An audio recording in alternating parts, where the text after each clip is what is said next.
Welcome to another episode of Purdue Package here at Purdue University. On here alongside Conner Hoke, I'm Tommy Barrett. Got a great show for you tonight. A lot of basketball. If you're a basketball fan, make sure you tune in. We're going to cover the NCAA Tournament. We're going to cover the women's basketball tournament. We're going to cover pretty much anything with the round ball getting into the hoop. You got it. This is where you want to be tonight. We'll start off here with the NCAA Tournament. Duke is the national champion. They beat a great Wisconsin team here from the Big Ten. We want to cheer for Wisconsin, but I am a Duke fan if I'm not a Purdue fan, so I'm happy. What do you kind of take me through the NCAA tournament? What were some ups and downs that you saw during the whole March Madness? Well, obviously you talk about Duke able to get the win and using that immense amount of talent that they had. I didn't even realize, I saw a stat that they had 8 McDonald's All-Americans, which seems crazy.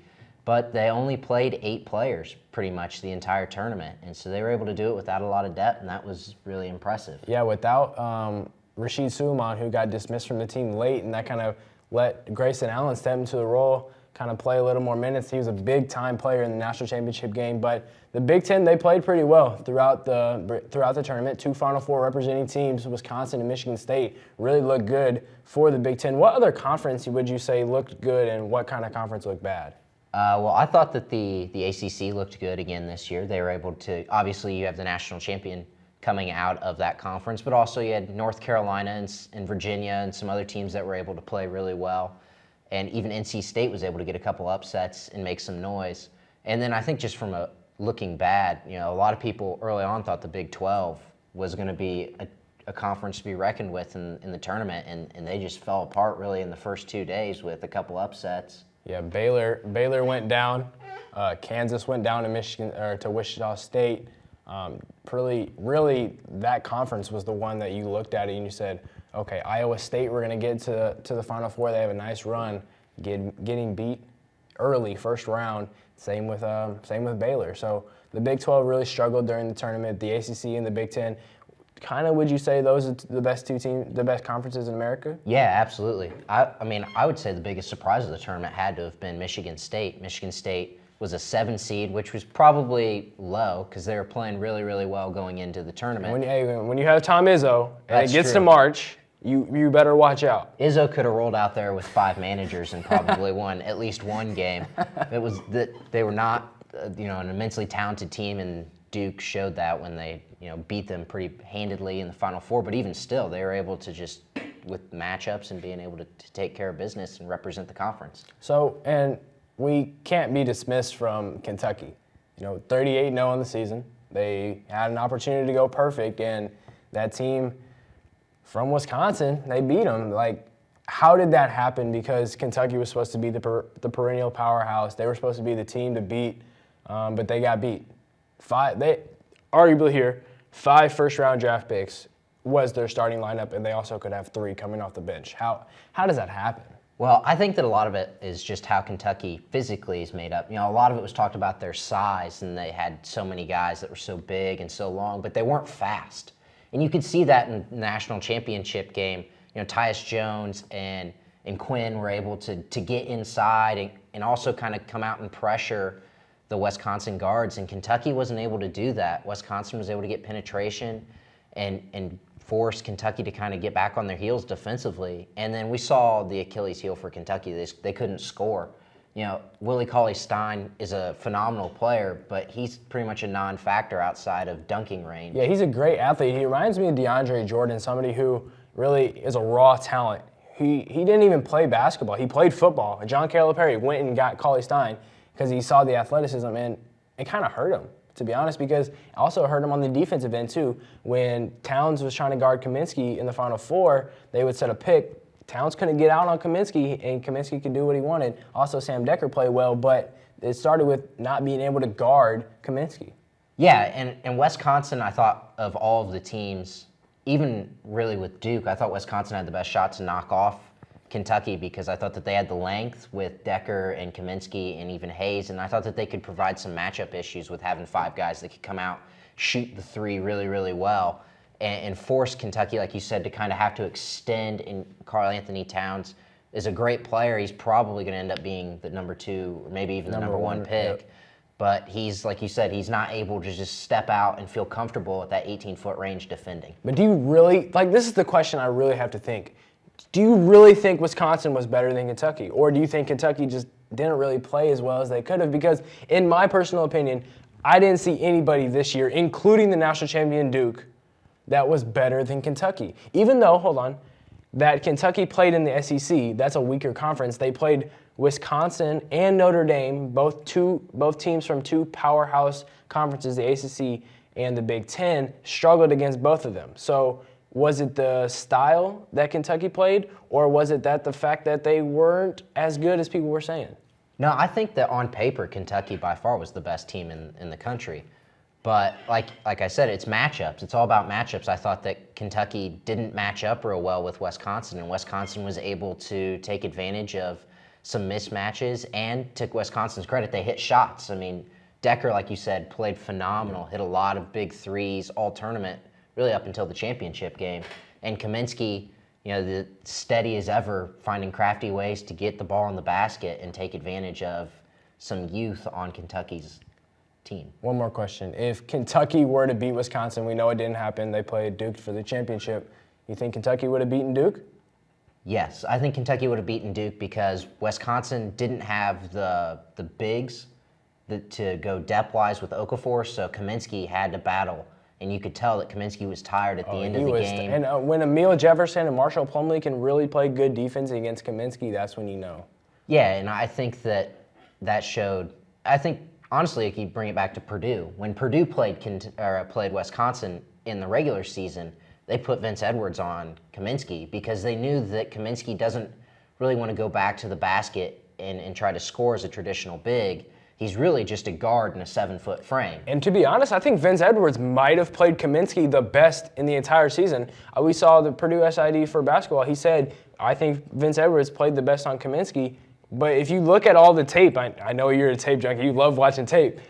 Is that true? Did Vince Edwards play the best from Purdue University here in West Lafayette?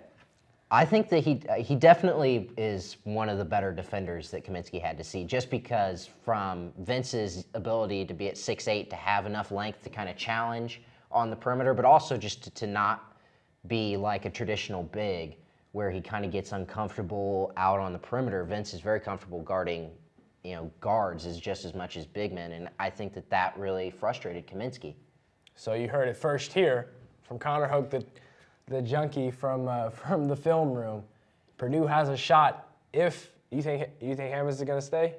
Yeah, I think that he's definitely going through the process and looking, and obviously nobody really is hearing much. But as far as the draft breaks down, if he doesn't get a first-round pick, he doesn't get a guaranteed contract. And I think if you look at another former Boilermaker, Juwan Johnson, Juwan decided to come back for his senior year. He ended up being the Big Ten Player of the Year. Exactly, that's what I'm saying. Was a late first-round pick, so I think that's something that Hammonds needs to take a look at. All right, so you heard it.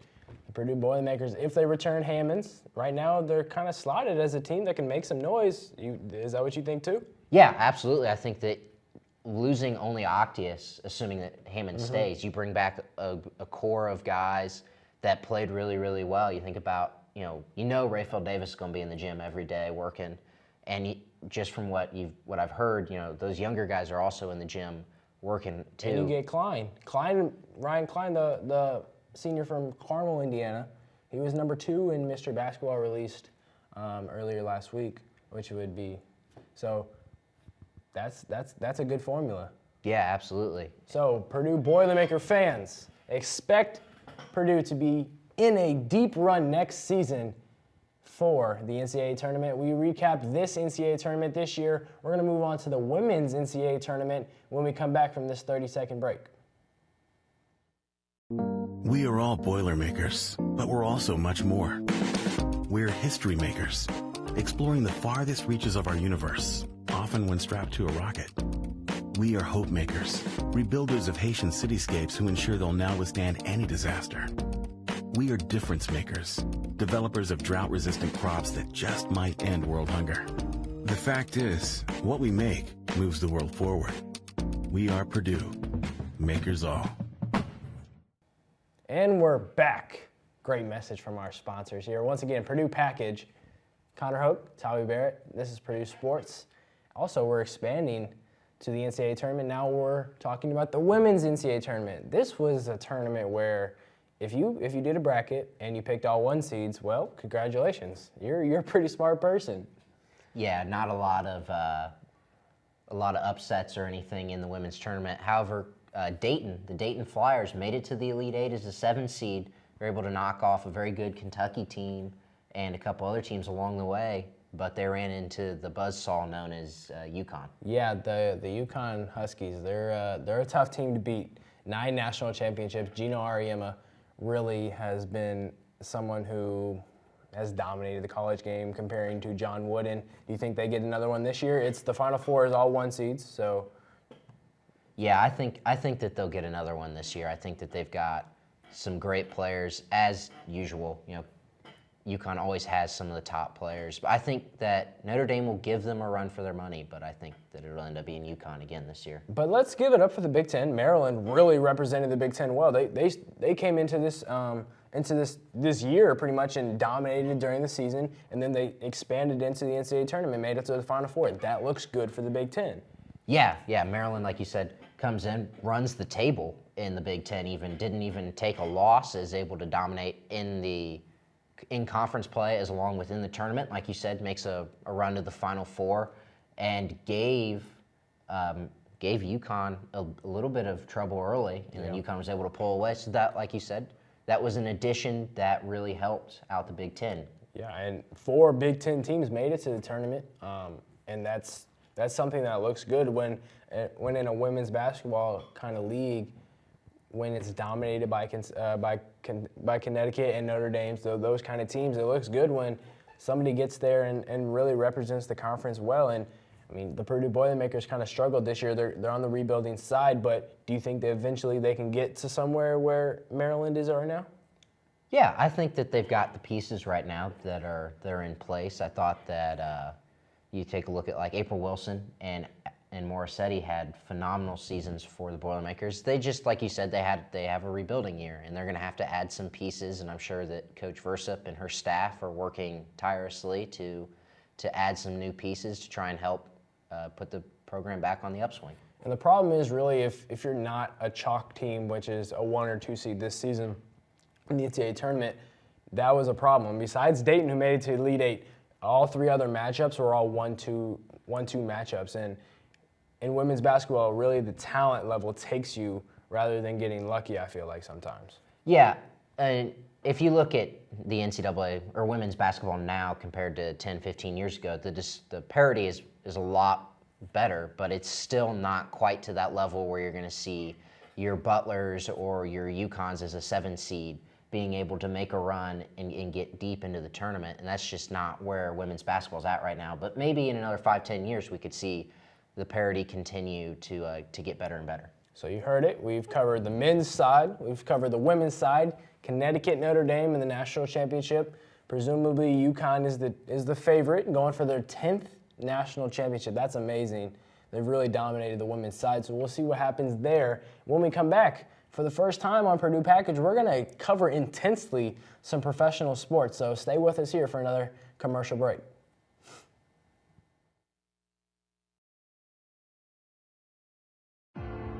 It's 1 small step for man,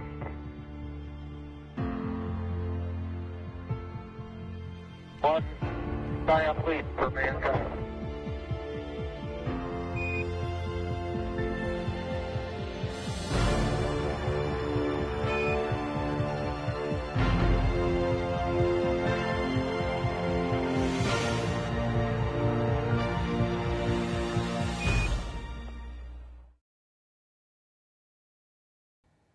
So we are Purdue Package joining Conner Hoke. I'm Tommy Barrett.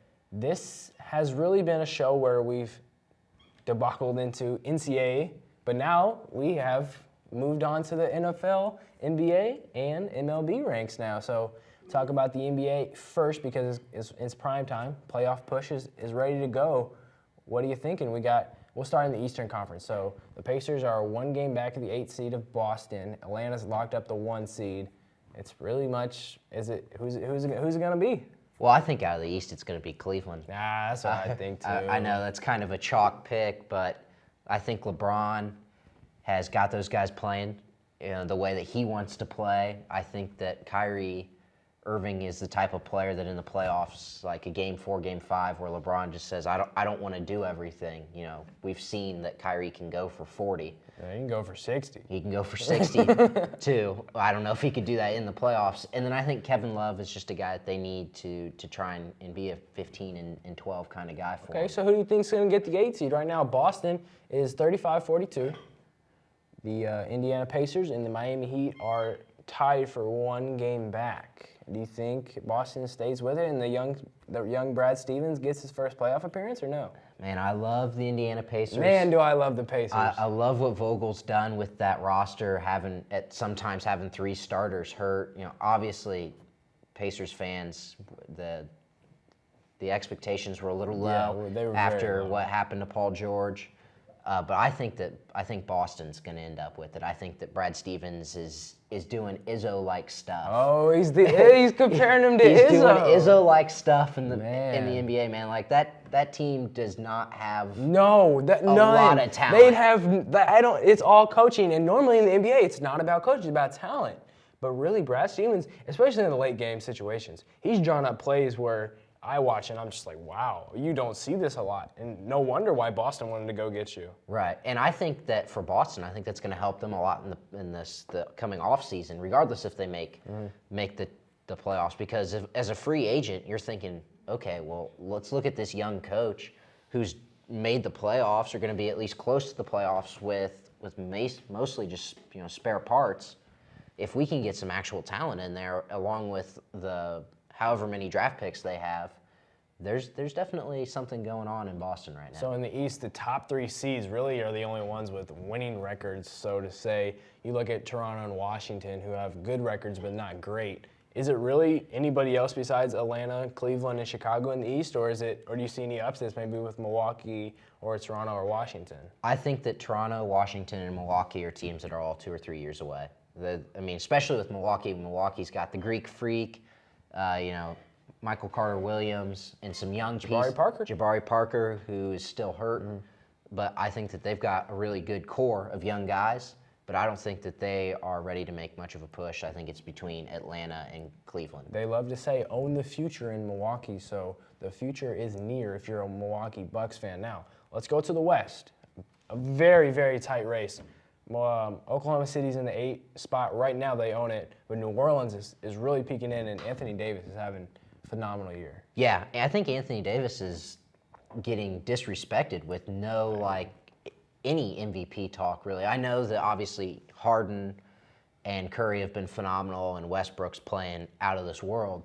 But, Anthony Davis is a guy who each year he's gotten better and better, and he's only 21 years old. I'm terrified to think in 3 years how good he's going to be. And then people say he's a perennial all-star from now till about 12 years from now. People don't talk like that about just anybody. Anthony Davis is the future pretty much of the NBA after kind of LeBron kind of slows down. D-Wade's starting to hit his stride where, he's only playing this many games. And Kobe, as much as I hate to say it, his career is nearing end. Somebody else besides somebody like LeBron has to step in, and I think it's Anthony Davis, and I think it's Kyrie Irving.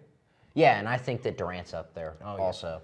Yeah. But I'm interested to see if Oklahoma City can make the playoffs, and that would be incredibly impressive without Durant. And Russell Westbrook's showing that he doesn't need Durant to have big games, and he's been able to keep this team afloat. Okay, so is it anybody besides Golden State, though? Golden State's sitting at the top. I like Houston coming out of the West, and I like the Clippers as well. Those are my 2 teams that I picked in the beginning of the year. I didn't pick Houston, but I did pick LA. LA's having a phenomenal year, in my opinion, be on the back of J.J. Redick, and J.J. Redick's the man. If you don't like J.J. Redick, then I don't know. But Chris Paul, Blake Griffin, DeAndre Jordan, they're all having pretty good years. Blake Griffin got hurt, but J.J. Redick and Chris Paul in the backcourt have played pretty well. That's who I pick out of the West. Yeah, I like the Clippers. I think that they've got a really good, pace of play. They've got a good mixture of players as far as inside, outside. Some guys that can hit some shots like Redick, and then some guys like Griffin and Jordan inside that can be absolute animals for you. But I think it's going to be Golden State. Ah, I like the way that they play. I don't know though, because I don't know if Curry and Thompson have that. It's just something missing. I love watching Curry play. He's a chef. He cooks it. You know, he does what he does. Right, but I think that that's the advantage that Golden State has over a lot of teams in the West and in the NBA in general is that let's say that Curry and Thompson aren't playing well. We know that Andre Iguodala can put points, can get points. Draymond Green's playing absolutely out of his mind. Harrison Barnes is another guy who can come off the bench and give you some points. Okay, I see. There's a lot of weapons there, man. They're good, but okay, so and they're leading the NBA. NBA. Yeah, the NBA in defense. Okay, so you pick Golden State, and you pick Cleveland. But I also like San Antonio too. Oh, the sleepers! You think they can still play? They're so old. Playing at the right time. That's true. They always do it with Popovich. So Yeah. okay, so what is your final? Golden State and Cleveland. Yeah. I And think who do you think will win? I think it's in 7, and I think it'll be Golden State. Oh wow. I think that Golden State has enough weapons, and Cleveland struggles on defense. That it'll be tough. Conner Hoke, 7 games. Golden State takes over Cleveland. I got Cleveland in 6 over the Clippers. So we'll see. We'll see. I made that prediction at the very beginning of the season. I said, Clippers, Cavs. Well, might happen. Yeah. No, I think that those are good picks. What about the MVP? This is a very hot discussion right now. MVP. You got Harden, who is Dwight Howard out all year. Harden, all alone. The Rockets are in 3rd right now because of him. You got Westbrook, no Durant, 8 seed creeping right now. You got Curry, and you got LeBron.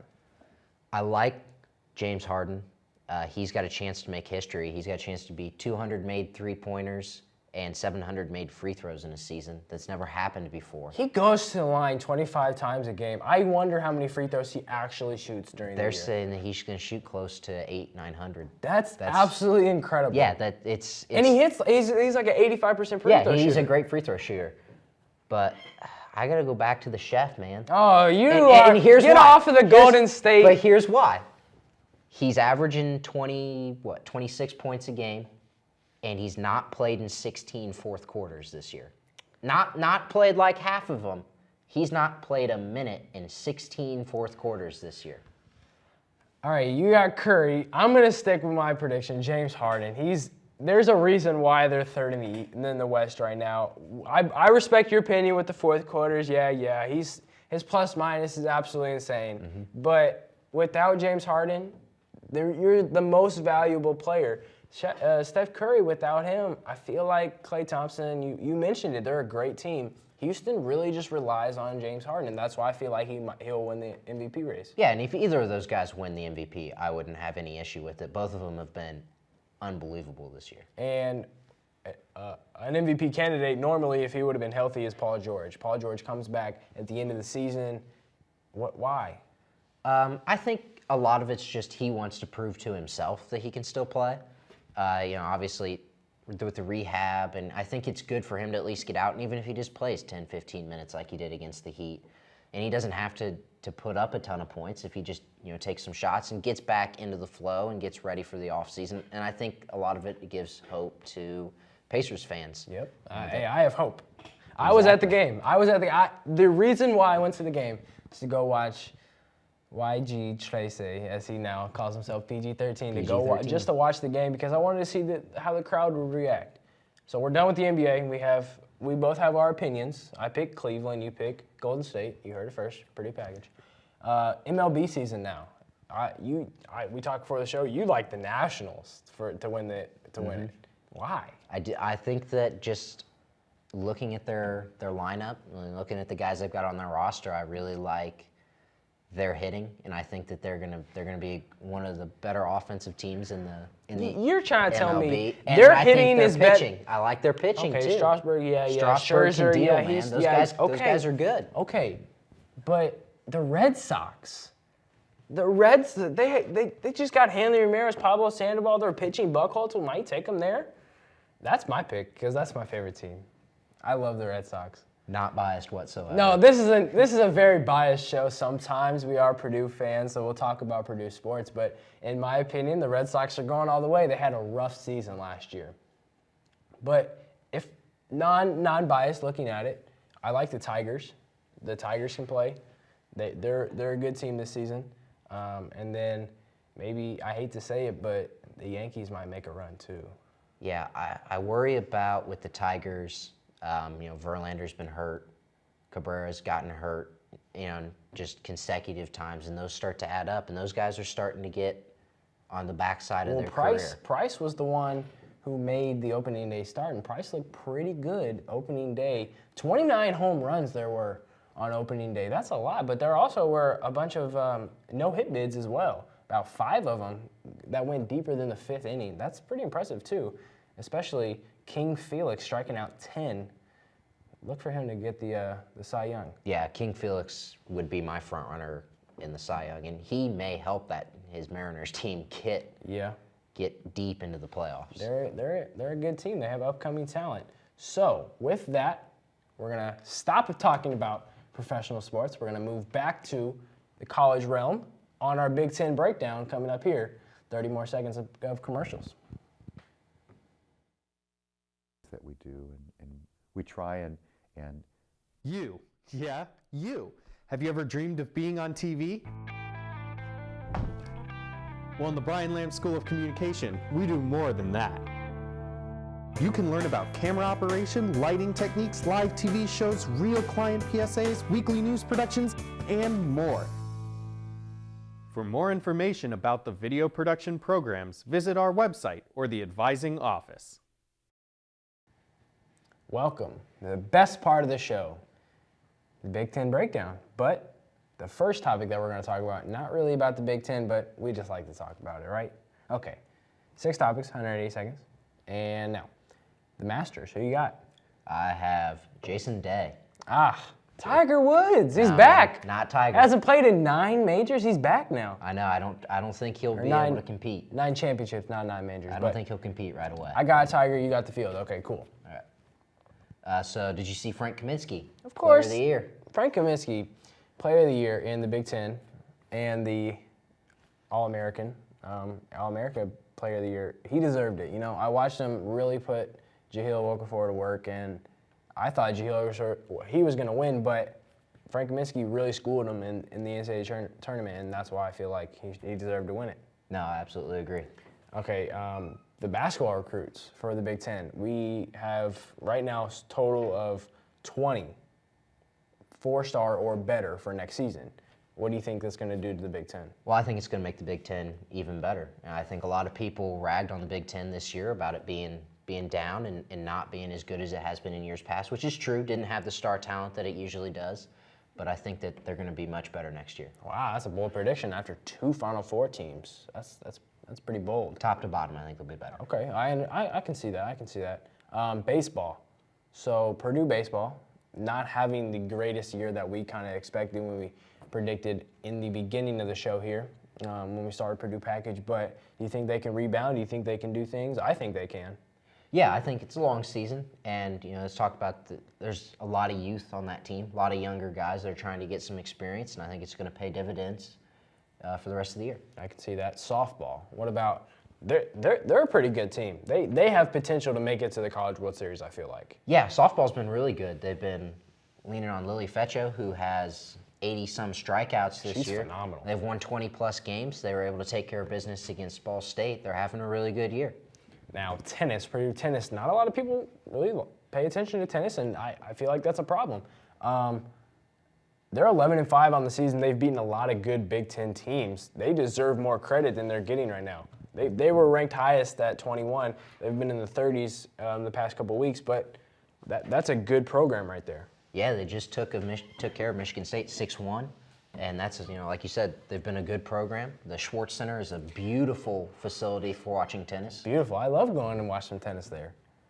It's a great place to go. I love it. Absolutely. So once again, this has been Purdue Package, the greatest sports show you can watch at Purdue University. We want to thank you, but also we want to enter a new realm for you guys. If you guys are not tired of us on TV, you can listen to us on the radio. We have a radio show now. It's on the app Live 365. You download it, search Roundhouse Radio, and every Tuesday night, 7:30 to 8:30, we'll be on there. It's an exciting time for Purdue Package right now. Up and coming. Up and coming. We want to thank you again. Good night.